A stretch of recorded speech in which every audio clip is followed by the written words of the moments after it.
Hi, I'm Brittany Ashley, your host of Breaking Norms, Building Dreams, your guide through this transformative journey in both business and life.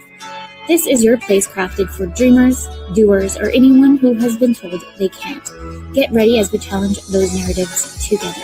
You're tuning in live to the United Public Radio Network, airing on 105.3 and 107.7 FM in New Orleans. We are streaming on all the popular platforms every Monday at 3 p.m. Eastern Standard Time. Join me for a candid and thought-provoking conversation celebrating your unique journey because you are worth it.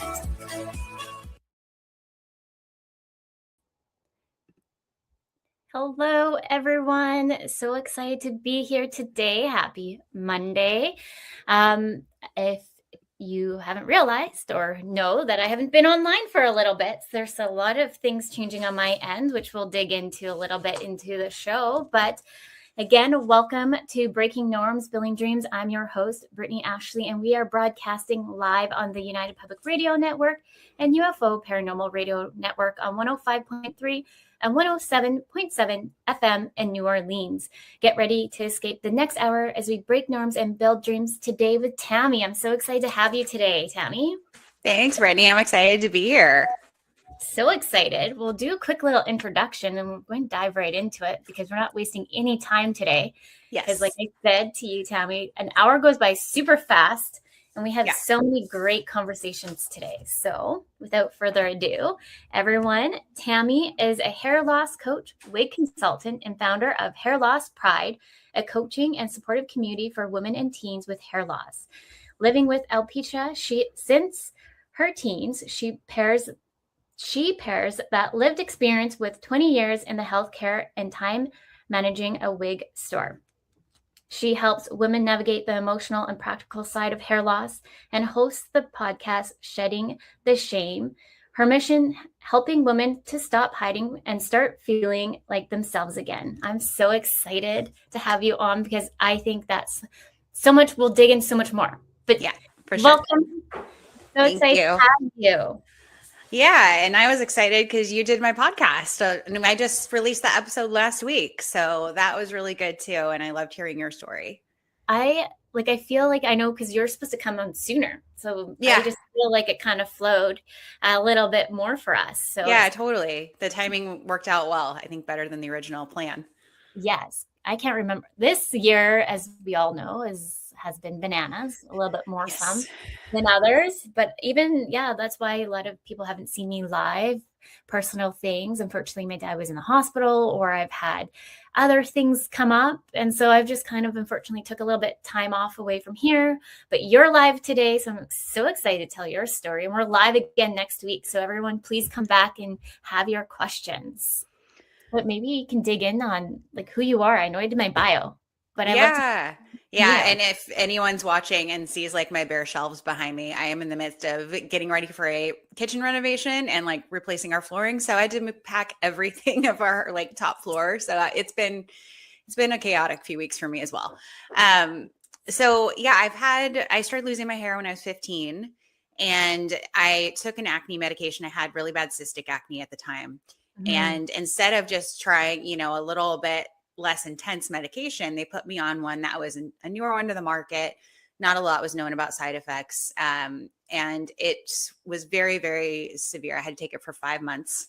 And I noticed very quickly within a few months that my texture of my hair started to change. So before that, it was thick and coarse and long. And I mean, every woman in my family has thick hair. And it started to just get a little more breakable and brittle and drier. And so I was a sophomore in high school, 10th grade at the time. And by the time I look at my senior pictures, it's very clear I have a much whiter part. My hair, just all sorts of breakage. I had cut it shorter because it was just not looking as good. And I was self-conscious about it. And so, I mean, I really started hiding my hair loss and feeling ashamed about that at, the age of 15, 16. And it wasn't until I was 23 that I got a formal diagnosis of androgenic alopecia. I went to the doctor, I got a scalp biopsy done, which is how they really rule that, those things out or define those things. And was just kind of told, yeah, your hair follicles are dead. There's nothing we can do. They're not going to grow back. Like, be on your way. There was no compassion. And I mean, I hid that part of me in deep shame and isolation for like 20 years of my life. Yeah. And maybe we can just highlight what is alopecia, because some people don't understand what that is. I know, but maybe absolutely. So alopecia is just like the general medical umbrella term for hair loss. So I'll hear a lot of people say, oh, I have hair loss, I don't have alopecia, not realizing they are the same thing. I think because alopecia sounds worse to people if they say that, and they think they equate it with full baldness, which is what a lot of people will think. But in fact, there are several forms of alopecia. So mine is just one of many. Androgenic alopecia is female pattern hair loss is another word for it. It's hormonal hair loss is kind of another way it's described. It affects up to 40% of women by the age of 50. So it's not uncommon at all. But there are several other forms of alopecia, some that are autoimmune, like alopecia areata, some that are specific to certain times of your life, like postpartum, something called telogen effluvium. So it's just, there's so many different forms of it, but it just means hair loss in essence. Yeah. I didn't even know that there was more than, you learn something new every day. Yeah. Several forms, and they all are, there's different causes and treatments for each kind. So it's really important, if you are experiencing any type of hair loss that's lasting more than a few months, that you go get a proper diagnosis, because your diagnosis and your type depends on what treatments will actually work for you. Because treatments that work for alopecia areata, for example, which is the autoimmune form, don't work for my type of alopecia. Okay. Yeah. Interesting. Yeah. And also too, people don't know this, but like, I'm turning 40 this year, and like there's premenopause, menopause, and all of that, and the hair loss. Like, we even saw poor us women never get a break. No, we don't. Yeah. And that's something that people don't also, I'm glad you brought up. That's not something that's talked a lot about in the perimenopause, menopause conversation. It really focuses on night sweats and hot flashes and rage and blah, blah, blah. And hair loss is such a common thing that happens to women during this time. And so because it's not talked a lot about, all these women are like, what's wrong with me? Why is my hair suddenly changing? It's like, well, yeah, your hormones are changing. Your estrogen affects your hair growth. Like, all these things can get affected when you go through this stage. And obviously, for those watching too, I am wearing a wig. So I've worn wigs for 12 years. And so my hair now, I'm 45. So I've been experiencing hair loss now for 30 years. And I still have hair. I started with a lot, thankfully, but it's just progressively thinned over time, and it's thinned throughout my scalp. So it's not just one spot.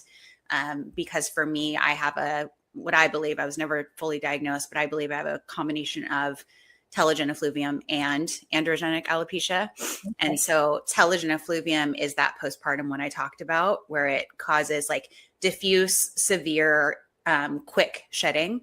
So it's like, when you're getting clumps of hair at postpartum at 4 months, that is telogen effluvium. And it's generally in relation to a severe stressor on the body. And so you can get it after intense fevers and COVID. People had this happen, but it can also turn chronic where it doesn't necessarily grow back. Yes. Yeah. Because we go through, like, after having your kids, your babies, and you're lost through that. Like, it's like a wave, really. And exactly. Especially like when you've had babies, because it can range for any woman when you've had babies. And then all of a sudden it's like 40 is when you're starting to see maybe the premenopause or all the things. Like, I'm trying to understand it myself. And that's the one thing I was like, because even for me, I was like, is my hair like feeling like it's a little bit more thin than normal? Like, I do have a lot. And I was thinking, and I was like, maybe this is the sign. Well, and a lot of women with this type, like the androgenic or the hormonal type, won't notice the hair loss as much until they've lost a significant percentage, because so many of us start with a lot of hair, but then you're like, my ponytail feels a little smaller. Or, I feel like there's a little bit less at the part. I feel a little widening. And that's where kind of the signs of it kind of start in this type of hair loss. Yeah.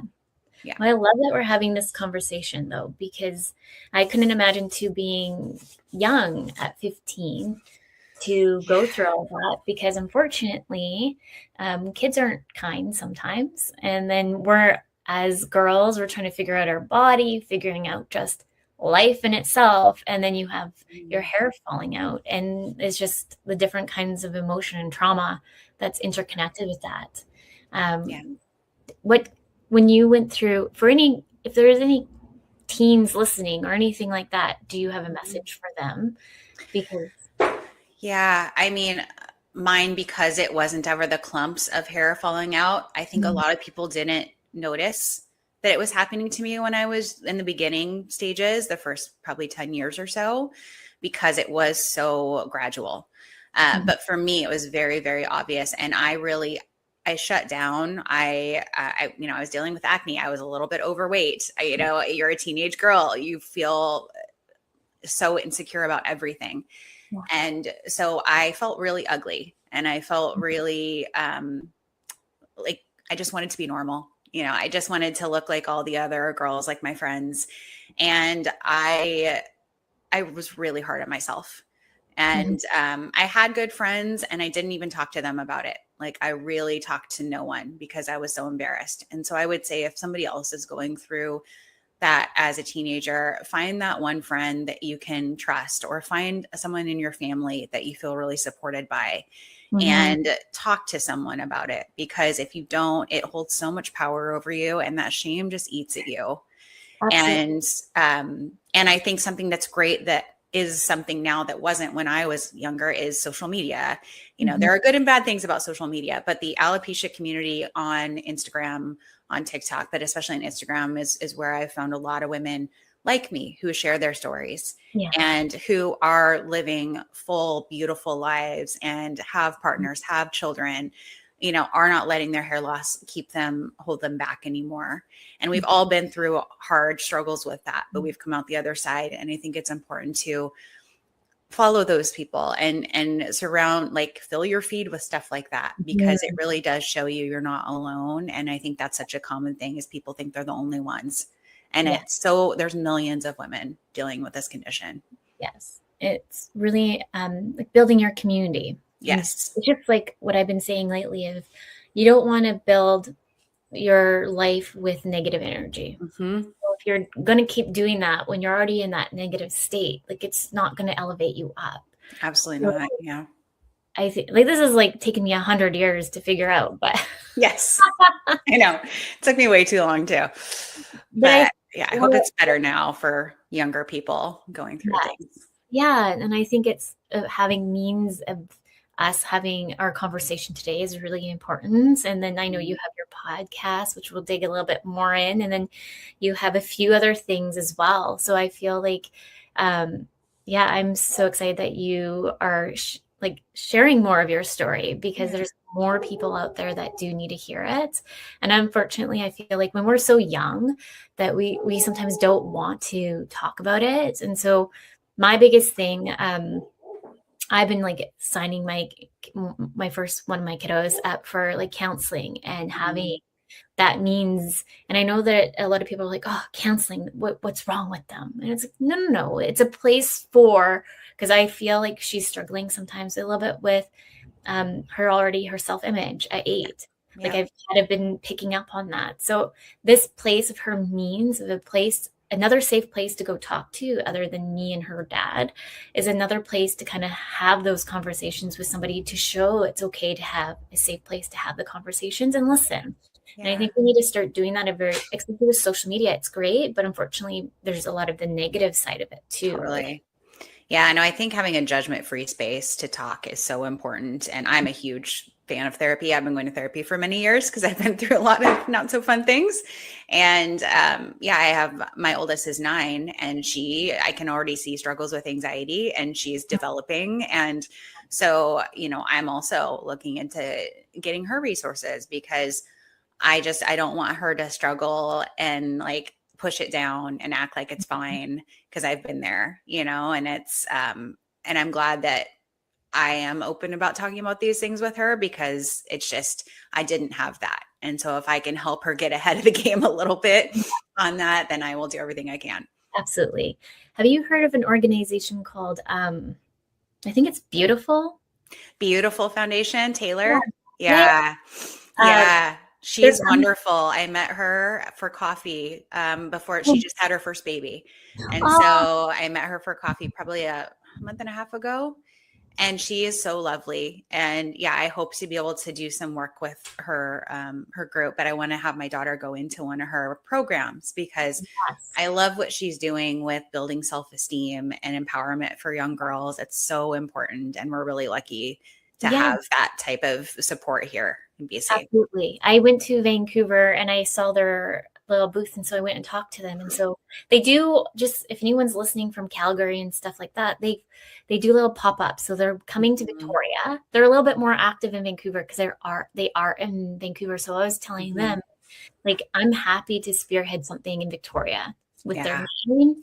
So do something here in Victoria. I know they go to Calgary. I'm pretty sure they go over to Ontario too. They just need, if anyone's listening, like they just need mentors or people who are wanting to come in to talk to the kids. And so I think there's something happen.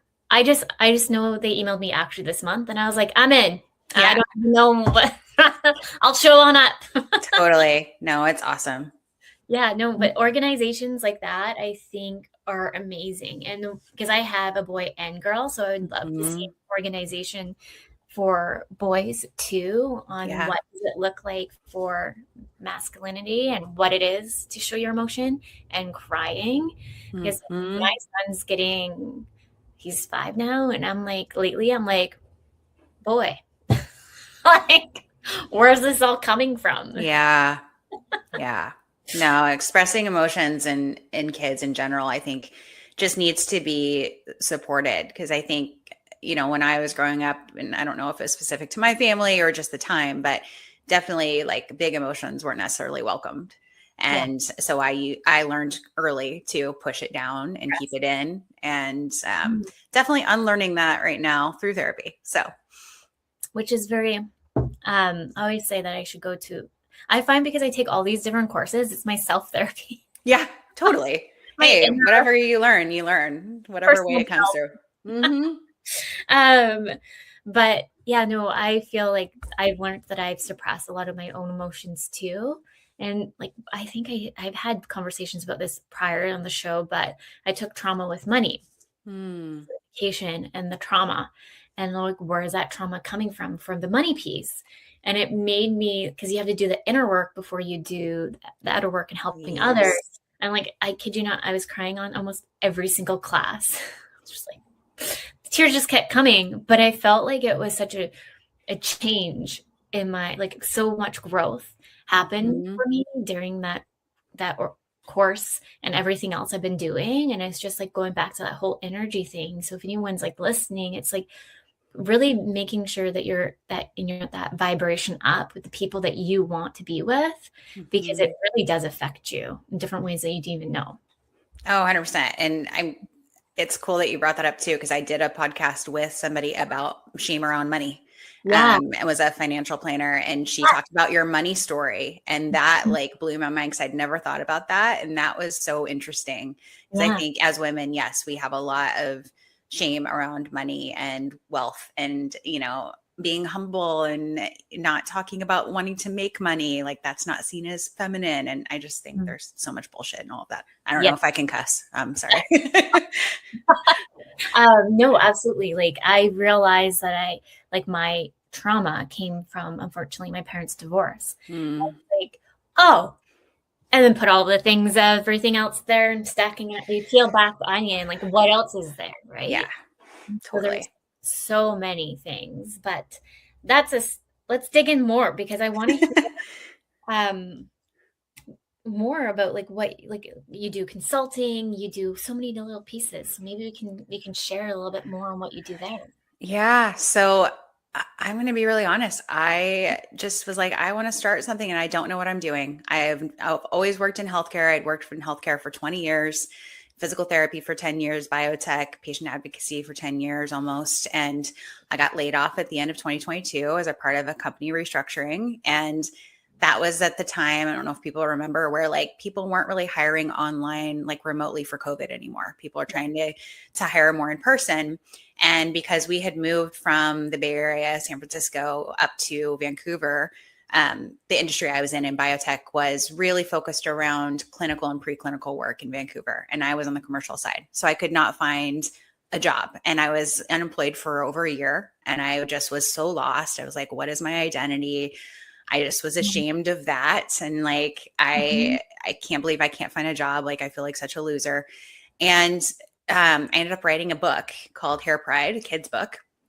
And that was about loving your hair, no matter what it looks like for kids. I wanted to put out a positive message for that and for my daughters, and ended up self-publishing it. And that like really just flicked a switch on in me of wanting to do more advocacy around alopecia. And because my last job had been patient advocacy for people with lupus. And if you don't know, lupus affects more women than men, predominantly women, and actually ethnicities like African Americans and Asians and Hispanics are more affected by lupus. And one of the things it can cause is hair loss. Okay. So it's an autoimmune disease as well. Yeah. And so I felt a lot of just compassion for those women I was working with, because some of them were going through hair loss and I could relate, and I talked about it to them. So I was like, okay, where can I do more? So I ended up then having this random opportunity to manage a wig store in Vancouver for about a year, where I used to buy my wigs.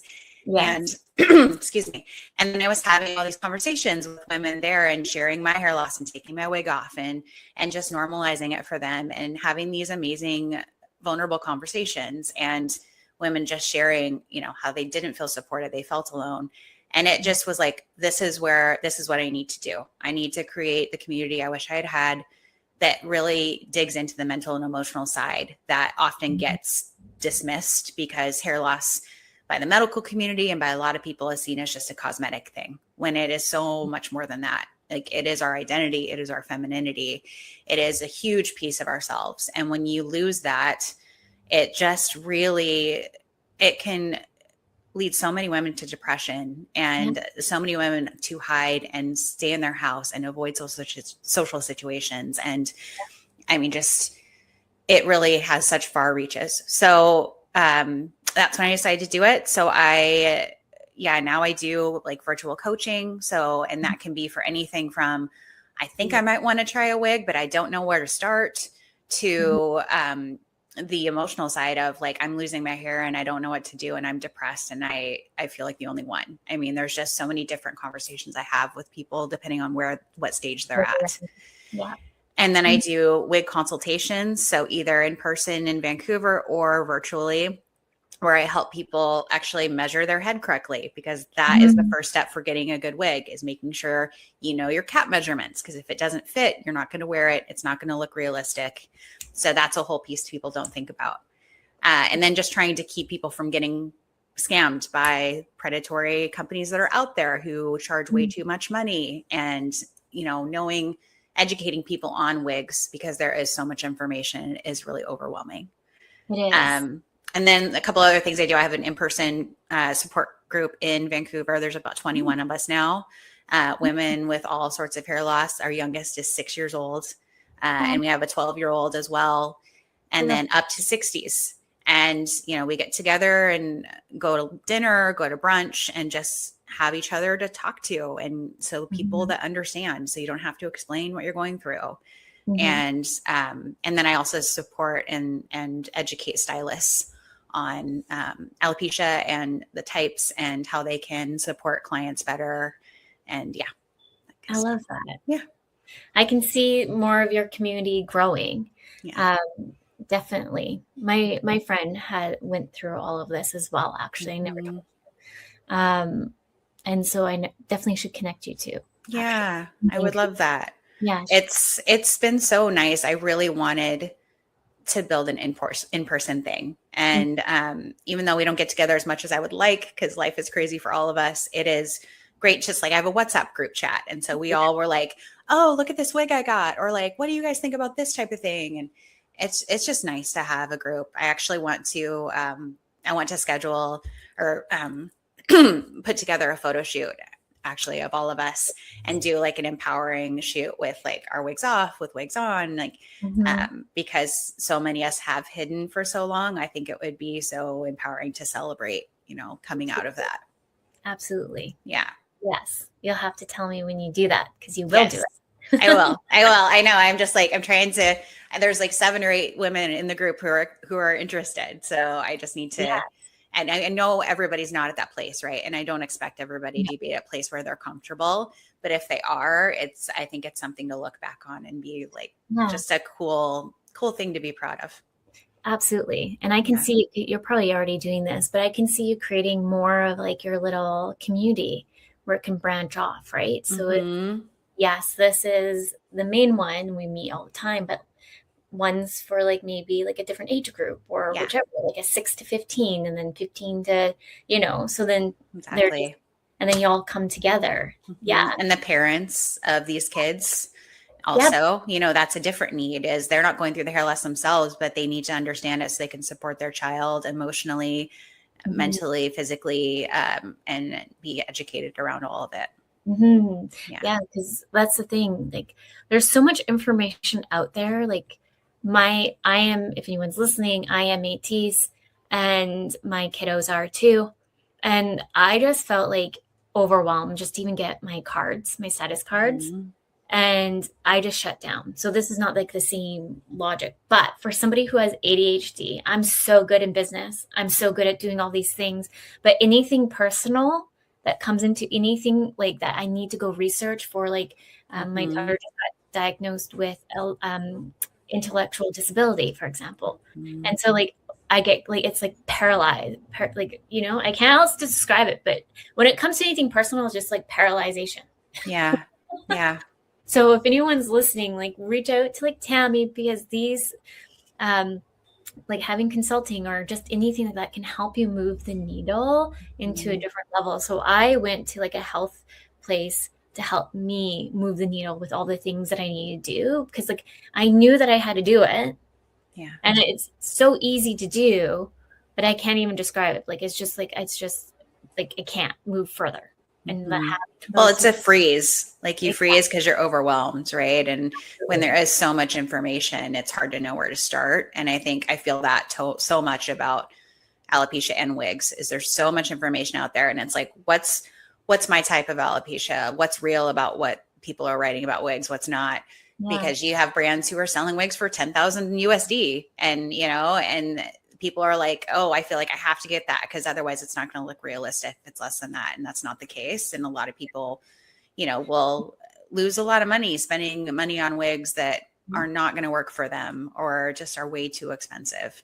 Yeah. And so I know you have like Instagram on the screen too, but it's like, even if you're not comfortable reaching out to me to do a session, like that's fine, but go look on my website, go look at social media, and just see someone sharing information that looks like you and normalizing it. And it doesn't have to be me. There's a million, not a million, but there's a ton of women in the community who are lovely. And I've made such amazing friendships with these women who are like me, and it's important. Yes, absolutely. We're already at the midway. So for those just tuning in, welcome to Breaking Norms, Building Dreams. We're live on the United Public Radio Network and UFO Paranormal Radio Network 105.3 and 107.7 in New Orleans. I'm going to swing that in there because I was going to say, I didn't want to interrupt you for my next question, but maybe we can educate listeners on like the process a little bit more, because you were saying, you made a comment that there's scammers out there, which is so disheartening to hear. And like when you're already going through a hard time and lots of trauma, and then you're trying to find something to feel beautiful, and then you go down this avenue, then all of a sudden, like people taking your money, and you're not getting anything out of it. Yeah, I think there's so many things, not just in the wig industry, but in the hair loss industry, right? There's all these gummies and serums and hair loss shampoos and all these promises out there. Like, just use this product and it's going to regrow your hair. And it's not that simple. I mean, believe me, I wish it was. I've tried so many of them. It everyone when I've talked to in the community, we've all spent so much money, thousands of dollars on things that were supposed to fix our hair. And it doesn't help either when you have someone say, oh, have you tried this and this and this? And it's like, yes, I have. I've tried everything. And, but thanks. But it's, even minoxidil, which is kind of the gold standard for my type of hair loss, does not work for everyone. So there is no one size fits all treatment, unfortunately. And it starts with a proper diagnosis of knowing what you're dealing with if you want to treat your hair loss. But if you're looking at wigs, there's such a variance, and you have to know that there are also like Instagram accounts, brands on there that are stealing pictures from other wig companies and posting them as their own wigs. And that happens all the time. Yeah. And it's really, really unfortunate and awful, because then, a woman will say, oh my God, this beautiful human hair wig for $200. You're never going to find a quality human hair wig for under, we're in Canada, under probably around 1,500 Canadian, under about 800 to 1,000, I'd say 1,000 USD. Yeah. It's just not possible because of sourcing the hair, the craftsmanship that goes into actually making that wig. If somebody's selling it to you for under that, it's not likely human hair, or it's not quality human hair. Yeah. So you have to really be aware of that and kind of do your research. But then you have brands that go the other way that are selling wigs for 10,000 USD and up. And even, anything over, in my opinion, over $3,000, you don't need to spend that. And that's a lot of money. Right. And let's also be clear that most insurances don't cover most of that. And it's different if you have cancer. So if you have cancer, you can generally get some reimbursement for wigs. But like my insurance, for example, gives me $200 per lifetime for a wig. That isn't even to buy me a synthetic wig. It's ridiculous. And then you look at someone like me who has alopecia, who I'm going to choose to wear wigs for the rest of my life. Yeah. And this wig, for example, is a very affordable human hair wig. And this was 1,700 Canadian. So you're buying those every couple of years. That's not cheap. No. And it's a significant investment. And so nothing makes me more angry than people who are predatory on women with hair loss, because it's such a vulnerable thing. Yes. It's such an emotional thing, as I talked about. The only thing we want to feel is normal. And so when you, especially you're going through chemo where you're going to lose your hair in 2 weeks, or, you're getting to a point where you're like, I have to get something, and you feel desperate, you will buy anything that someone promises you is going to make you look better, look good, look like yourself. And I think a lot of brands, even some local ones, prey on people by charging way too much money for the products they're selling. And I have, over the last year and a half, really gotten to know a lot of small wig brand owners in every country. Yeah. And which ones I trust, which ones my community vouches for, which ones I've experienced myself. And I will only recommend ones that I actually know and trust. And most of those brands are run by women who have hair loss themselves and wear their own wigs. So I think I have a hard time wanting to buy a wig from somebody who doesn't have hair loss themselves, because they're never going to fully understand it. And like, what are they in it for? Right. Because if you're not in it to help someone because you've been there, or you've had a friend or a family member personally affected for it, I don't know. It's a little harder to trust their intentions. Yes, absolutely. Well, thank you for sharing. Is it all your information for if anyone's like listening on your website here, or just should they reach out to you if they're looking at purchasing? Oh yeah. In terms of like wig consultations and education. Yeah. So on my website, I am a team of one. So I am trying to update my website. I created it myself, which someday I will pay someone to actually do a nice website for me. But, scrappy starter up things. So I have like a list of all the different types of alopecia on my website, and linking out to different resources there. And then I have, pages about my wig consultations, but people can also DM me on Instagram. They can email me, Tami at Hair Loss Pride, TAMI. And you can always just ask me questions too, if you have anything that you're not sure about. But you can book directly from my website if you are interested in doing a wig consult or coaching too. Here, anyone watching us, I'll just share my screen too. we'll go live with some share Z screens. Love it. Here we go. Here's your website. So Yes. anyone listening, it's Hair Loss Pride. So hair, HAIRLOSSPRIDE.com. Yep. And then your website's great. Thanks. Again, do I know what I'm doing? No, but I just tried to figure it out. So I love it. It's good enough for me. I was proud of myself for putting it together. Yes, I love it. And then I can already see here your alopecia facts. So you can anyone just kind of see and come in here and read more and learn more, because there's so much more out there that I didn't even know. Yeah. Love it. And then for anyone here, FAQs is always a great place to start if you don't know where to start, and just reach out to Tami as well. Amazing. Well, since I'm already here, let's go into your podcast. Yeah. So it's called Shedding the Shame. I just started it in February. And I have released, I want to say 13 or 14 episodes. So I try to release every 2 weeks, but then every once in a while I'll do a bonus episode of just myself talking about a topic if it relates to something I've been through. But I have had 36 women fill out an intake form since February to be on this, which I was not expecting. Like, it's been really amazing. I started this kind of as an extension of Hair Loss Pride because I was talking so much about my shame around hair loss. And then I was like, you know what? I have so many other experiences that I've been through that I've felt shame around, that have impacted me, that have made me hide, that have hurt me mentally, you know, just not living my full life, being my full self until even the past few years. And in talking to other women in the hair loss community, you know, I see other things they've gone through too. It's not just hair loss, right? There's so many other things. And so I decided, I'd been thinking about it for probably about a year, like, oh, maybe I should start a podcast. What would I call it? And I was like, Shattering Stigmas. No. And then I was like, Shedding the Shame. That's what I, and it's funny because then I started it and I started releasing episodes, and then I realized somebody else had shed the shame, and I was like, oh, should have looked, but they haven't released any episodes in like 2 years. I was like, okay, you're good. Hopefully I'm good.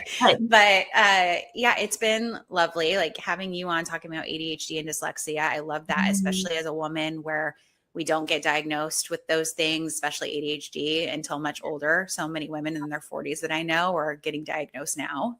Yeah. And I was just going to say, and everyone's like, oh, it's because it's a TikTok trend. It's like, no, we're really good at masking. Yes, very. So like, we're just having these conversations with the school, and the teacher agreed with me that my daughter's really good at masking. And I was like, thank you. Because everyone, I think we as women, girls, whichever, we're just really good at it. We're really good at masking and adapting and figuring it out on the fly if we have to, because there's so much on us. So there's no other option. And being the good girl and making everybody comfortable and taking care of everybody else. And that's a big theme of the podcast too, is like kind of the tagline is like, for women who are done whispering about the things we've been told to keep quiet. Because, you know, the people I've talked to so far, we've talked about having an affair. We've talked about having stillbirth, miscarriages, estrangement, domestic violence, hair loss, of course, I've talked about. It's just the conversations I've had, eating disorders, growing up in a cult. I mean, they've been so interesting. They've been so layered, and just, I've really enjoyed providing a space, a safe space where somebody can just come and talk about it and have a really just honest conversation. And after everyone, they're just like, thank you so much. It felt so good to let go of that weight. And it's been really great. So I'm enjoying it a lot. And I will say, it was so lovely having a conversation with you. So anyone listening and wanting to join Tami, I know she's looking for, I know you're going through your list, but I know you're always looking. Yes, always. And I have on that podcast page you showed, there is a link to an intake form where you can, you know, go to be on there. And I also have an Instagram page for the podcast where I post clips and things if anybody's interested to see what they're about. Yes. If you scroll all the way down, I'll share my screen again. I stop so I can see you. There we go. So it's all the way so you can see some of the episodes, and you go all the way here. There's the button to be the guest. Yeah.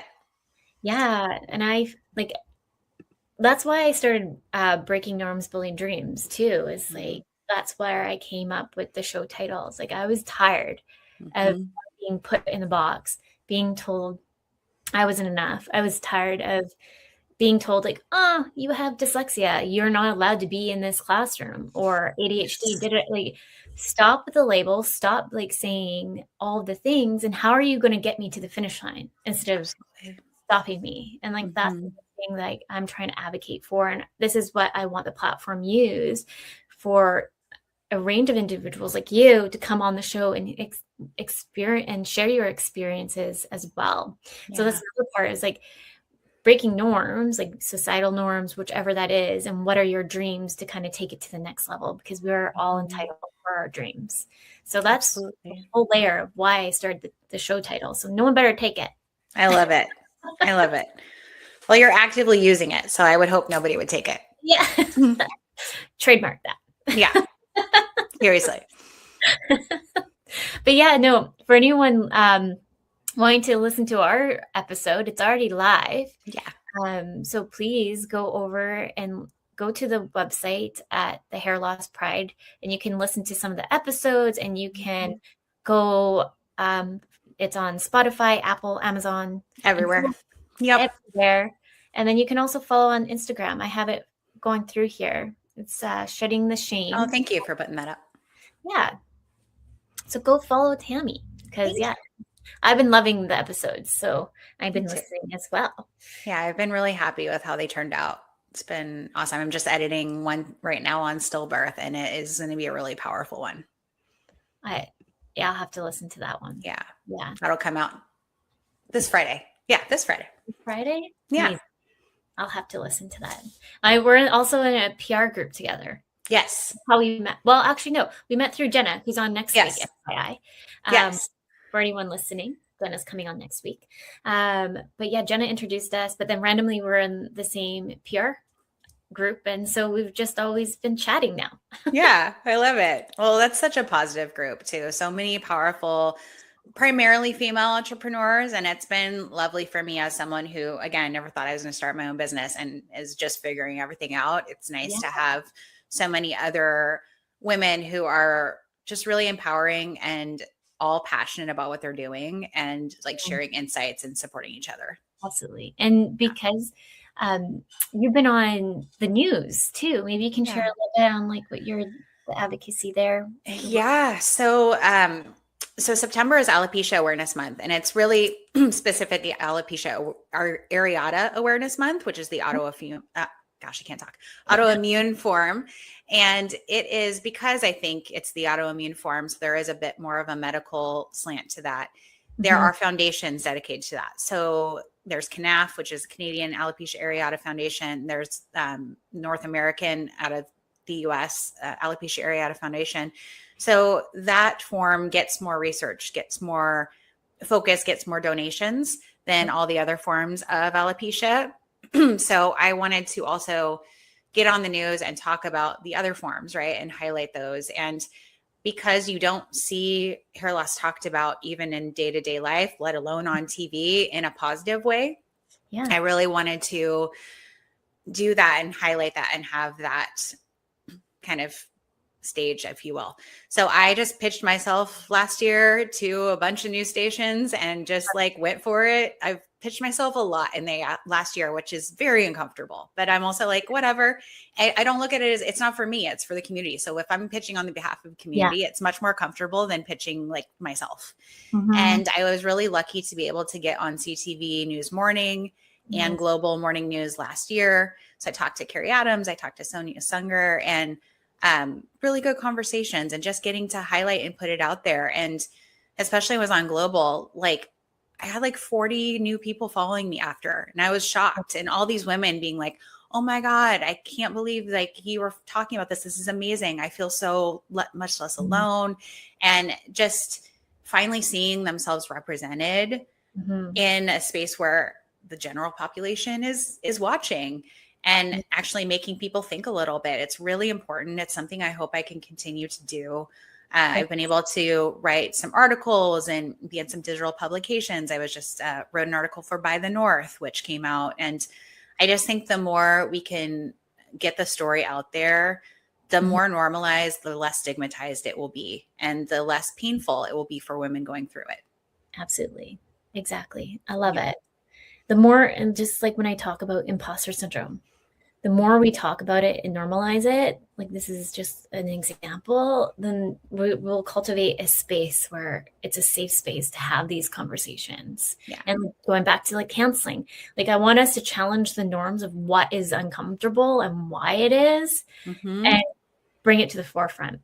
Totally. Because I know I hate talking about things sometimes, but like I'm like, oh, I need to do that for my kids, or why am I so like, why do I hide from X, Y, and Z? But it's like, start like getting more curious and like really push yourself out of the boundaries, because that's going to be like your self-growth too. Totally. Well, and like you said about, your kids, I'm also thinking if one of my daughters ever has alopecia, I want, she's going to grow up seeing like, I've always worn wigs since my kids were born. They think it's totally normal. They don't think anything of it. My youngest daughter tells her friends at school all the time that I wear wigs. And then I go to pick her up and they're like, are you wearing a wig? I'm like, yeah. They're like, cool. Do you have one in pink? I'm like, yeah. Can you wear it tomorrow to pick up? And I was like, sure. So I showed up the next day to pick her up in a pink wig. And they were like, that's so cool. So I love having these conversations with young girls, so that when they're older, they can be like, oh yeah, Zoe's mom wore a wig. Like, that's normal. There's nothing weird about that. It's important to start those conversations early so that they don't grow up having this internalized shame around it. Exactly. If you think about like in the 90s, I'm going to age myself more, but I'm older than you, girl. It's all good. Or even in the 80s, the TV shows that we had back in the day and that kind of had these kind of conversations. We just have like Netflix or whatever, and we don't see TV shows like it used to be. Like, I'm really excited that my son wants to watch like the Bernstein Bears, and I'm like, that's my level. Well, good. We got Bluey. Bluey's good. Yes, Bluey's good, but it's a little too young for my kids. But I love Bluey. Bluey's good. Yeah. But I would like to see like those more educational / like all the things that we used to have back in the day. Totally. I was saying to my daughter the other day, I'm like, back in the day. I'm already using those. Oh yeah. I age myself all the time. My husband and I too totally do. It's great. I'm going to embarrass my kids so much. It's awesome. But yeah, like talking about, I know we were talking about media, but the other thing that you may or may not be touching on, but I wanted to bring up was the representation piece. So that's something I'm working really hard on, is representation for women with hair loss and girls with hair loss in brand and media campaigns. So you think about beauty campaigns, you think about fashion campaigns, there's body inclusivity, there's gender inclusivity, there's disabilities, there's skin conditions like Winnie Harlow, vitiligo. Those things have all been normalized and are being celebrated in our culture on runways and in, campaigns and photo shoots. And women with hair loss are kind of the last community, I feel like, that's not. You very rarely, sometimes will see a bald woman in a photo shoot on a website, but it's always like in an edgy way. I feel like it's not just shown as a normal everyday person who has hair loss, and then patchy hair loss like I have, which are most of the other forms of hair loss, are not represented at all. And so when you grow up having that, or you're a woman in the world who has that and you don't see yourself represented, it does make you feel shame. It does make you feel ugly. It does make you feel like you're not seen and celebrated. And so it's really important to have those images out there and to have this community represented too, because again, the more we're seen in normal everyday things, the more it's normalized, and it's not this weird thing. And like the moment you see a woman, you don't go, oh, does she have cancer? Oh, is she sick? Just because she has hair loss, because that is a common misconception. And so I have been, again, pitching myself really hard this year to all the Canadian brands that I can think of that I feel like align. Right? So Cheekbone was the first one who really like took me up on it, Cheekbone Beauty, and they're Indigenous founded, Jen Harper out of Toronto. And the reason I reached out to her initially was on their website. She has a quote from Jen that says representation saves lives. And she started Cheekbone because she didn't see Indigenous women, shown and celebrated in modern culture and beauty brands. And so I really resonate with that quote. And so that I DM'd her on LinkedIn cold, and she actually responded to me, and I flew out to Toronto and I did content with them. I've worked with Elate Cosmetics out of Victoria as well and done some collaborations with them. I am writing a collaboration piece with NYX right now, which is amazing and huge. And it's like the brand I wanted to get when I first started this. So I feel excited about the possibilities and the opportunity that hopefully can come from this, especially with a big brand like NYX that is so inclusive and that's their message. One, it's really aligned. And two, I hope more brands will see how impactful and important it is. I'm so excited for you. Thank you. That's yes. You're going to have to tell me more when it all goes live. Yes. But I had a note here. I was going to segue to the Cheekbone because I follow what they do, and I really love that you guys collaborated. I'm just going to pull it up just so anyone can take a look. Yeah, and I don't think that my images are on their website or anything. We did social content. So we did a lot of I sat in Jen's condo in Toronto and she did my makeup, and I hung out with her for an hour and a half, and we did a bunch of content that I know that they are always working through content and putting things up. But it was just, we sat down and talked about the representation piece together. And it was a really neat moment. It was, it was the first moment that really, I was like, oh my God, I'm actually doing this. This is so cool. So, and Lab and Kush is another one. I did a photo shoot with them, and they're a Vancouver female fashion brand, sustainable, bamboo, natural fibers, things that are healthier for your body. And so I've worked a little bit with them as well. And Angela is also in our PR group who runs that brand. Yeah. I'm so yay. Say for you. Thank you. I'm trying. You are, and you're doing amazing. And that's the thing, I want everyone to kind of sometimes we have redirections in our life for a reason. Absolutely. Sometimes it might be oh my goodness, my life is the end of the world kind of situation. And it's okay to feel like that and go through the emotions, but just think on the positive side, what else is it to come for me? There's more for me here. Yeah. I mean, if I hadn't been laid off, I probably still would be working in biotech and be happy enough with it. I mean, I liked my job. I was good at it. I made good money. That paycheck was nice. I miss the paycheck once in a while, but I don't, I've never been more fulfilled and more happy with what I do every day. It doesn't feel like work. My husband says he's never seen me happier, because it's just, it feels like my mission. It feels like what I was put here to do.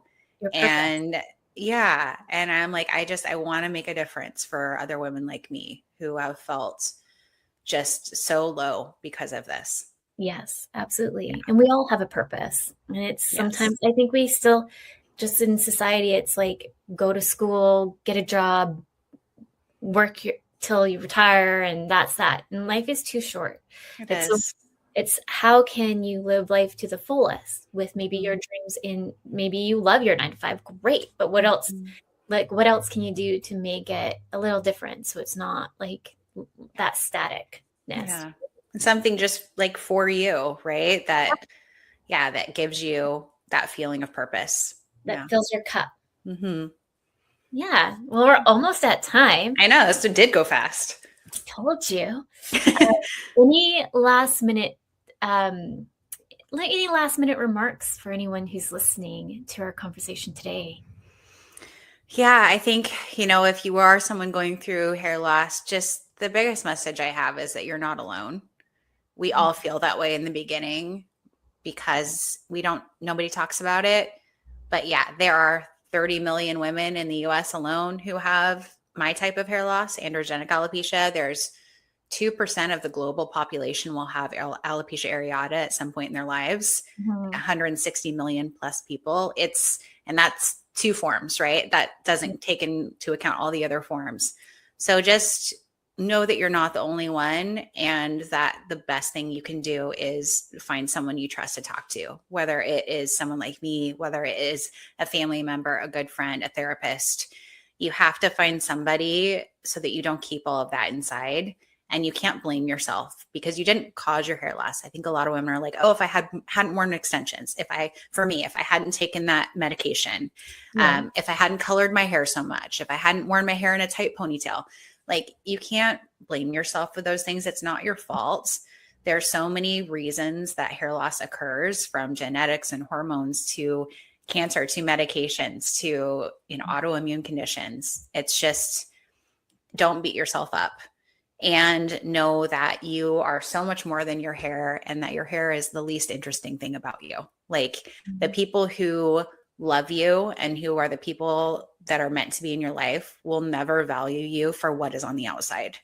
Like, they will value you for your inner beauty and who you are, and how you show up for them. So just know, if anyone decides to leave you because of your hair loss, because I've been dumped when I was in my early 20s because of my hair loss, they are a loser. It is not about you. It is about them.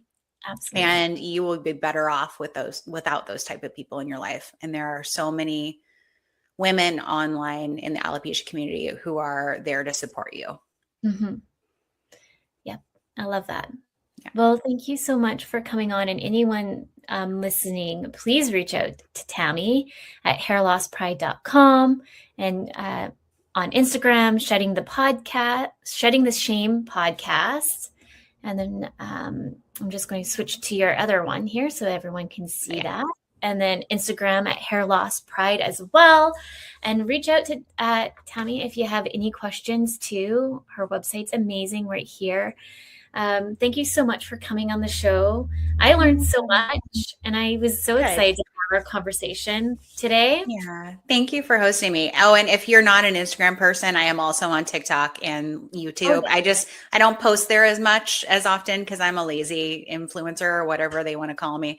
It's a lot of work to post across multiple platforms. No, it's not lazy. It's just an extra thing to go, like the show, for example, right? It's not that you're lazy. It's just a lot to do. It is. And we're moms too. And we just, it's a lot to balance, but it's also, Instagram is, if you want to see my most consistent content, that's where it's going to be. Amazing. And you give yourself grace for anyone listening, and you too, because we can't be everywhere. We can't. Yes. But we're nearing the end of the show of Breaking Norms, Building Dreams. A big thank you to United Public Radio Network and UFO Paranormal Radio Network. And a big thank you to all our listeners, and to Tami again. So lovely to have you. We'll have to next year, 2027 is just around the corner. It's going to be here before. That's nuts. That's nuts. I know. Well, thank you for having me, and just wanting to highlight this issue in this conversation. The more that I'm able to do that and get the word out there, again, the better it is for everybody who's dealing with this, to hopefully reach one person and make them not feel alone. Yes, absolutely. Thank you again, Tami, so much. And with that, everyone, remember, your journey is unique and your worth